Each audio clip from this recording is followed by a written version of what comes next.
Bueno, muy buenas noches para todos los amigos y los lectores del expediente. Me da mucho gusto poder saludarlos por esta vía. Casi nunca hacemos un video, pero hoy lo consideré necesario porque publicamos una investigación muy importante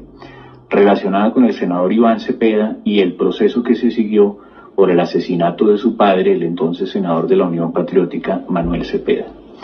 El expediente conoció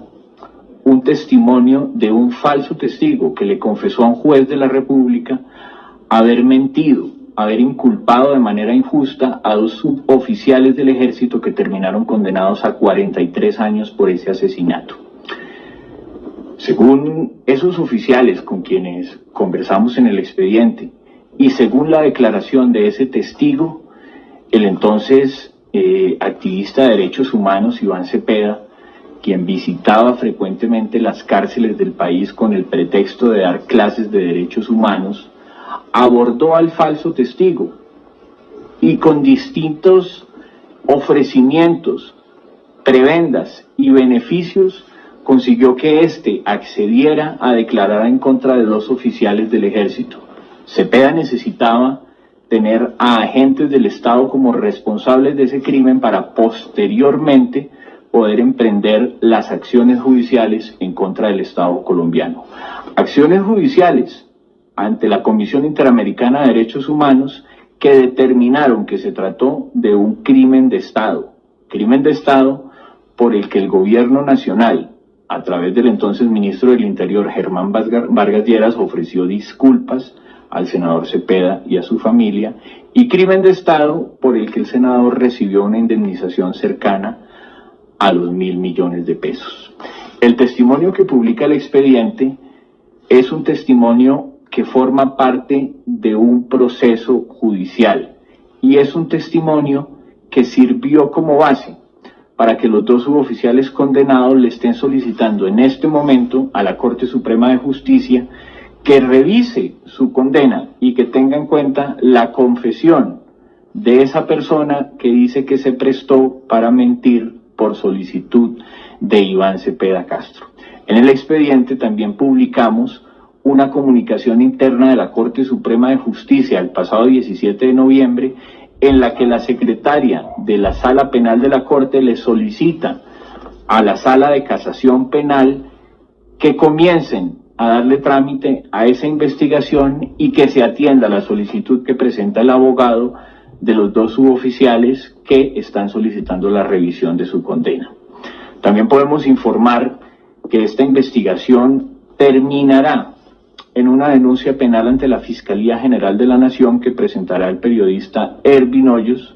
una vez logre salir de manera exitosa, y es lo que le deseamos, de los percances de salud que ha tenido en los últimos días. Pero será Ervin Hoyos y su equipo jurídico del equipo y de la organización Defendamos Colombia, el movimiento Defendamos Colombia, quienes le presentarán esta denuncia formal al fiscal general de la Nación y a la procuradora Margarita Cabello, con el ánimo de solicitar todas las garantías para ellos y para los testigos. Bueno, gente, se confirma, gente, tenemos el explosivo audio, gente, para que ustedes no se dejen engañar, gente. Compartir lo más posible que ustedes puedan para que se den de cuenta cómo Iván Cepeda, este criminal, guerrillero, asesino, terrorista de las FARC, mandó asesinar a su propio papá. Gente, después de asesinarlo, buscó responsable de la fuerza pública, pagó a falsos testigos para que declararan en contra de militares y condenar, gente, a la fuerza pública por el asesinato de su propio papá. Gente, fue Iván Cepeda el que planeó el asesinato de su propio papá. Esta rata, recordemos, Manuel Cepeda, era un miembro del grupo terrorista de las FARC. Este lo asesinó las mismas FARC,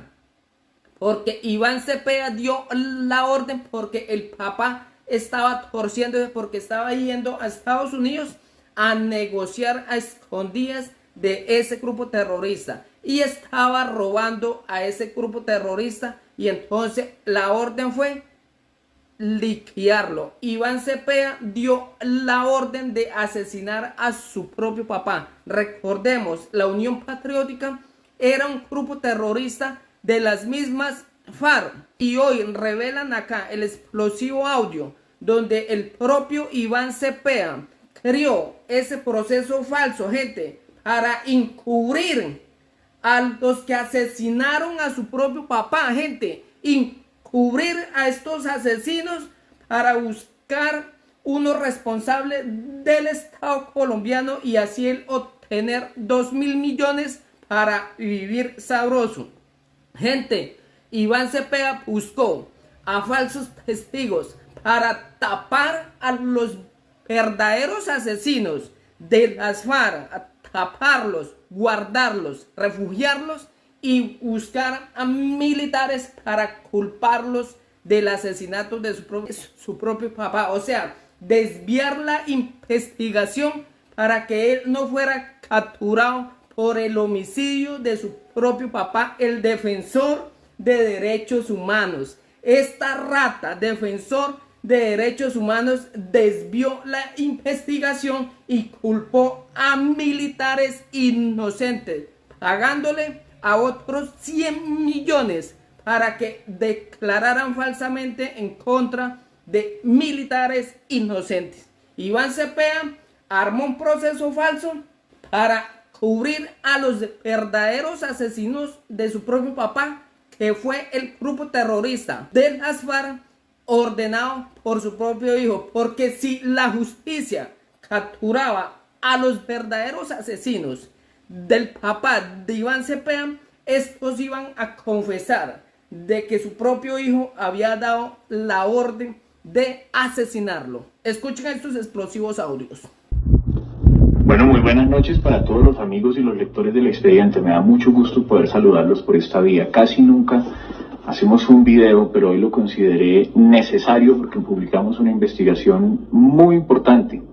relacionada con el senador Iván Cepeda y el proceso que se siguió por el asesinato de su padre, el entonces senador de la Unión Patriótica, Manuel Cepeda. El expediente conoció un testimonio de un falso testigo que le confesó a un juez de la República haber mentido, haber inculpado de manera injusta a 2 suboficiales del ejército que terminaron condenados a 43 años por ese asesinato. Según esos oficiales con quienes conversamos en el expediente y según la declaración de ese testigo, el entonces activista de derechos humanos Iván Cepeda, quien visitaba frecuentemente las cárceles del país con el pretexto de dar clases de derechos humanos, abordó al falso testigo y con distintos ofrecimientos,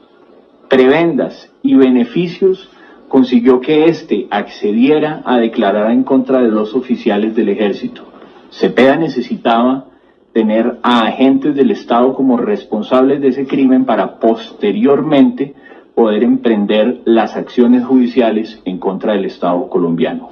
Acciones judiciales ante la Comisión Interamericana de Derechos Humanos que determinaron que se trató de un crimen de Estado por el que el gobierno nacional, a través del entonces ministro del Interior Germán Vargas Lleras, ofreció disculpas al senador Cepeda y a su familia, y crimen de Estado por el que el senador recibió una indemnización cercana a los 1.000 millones de pesos.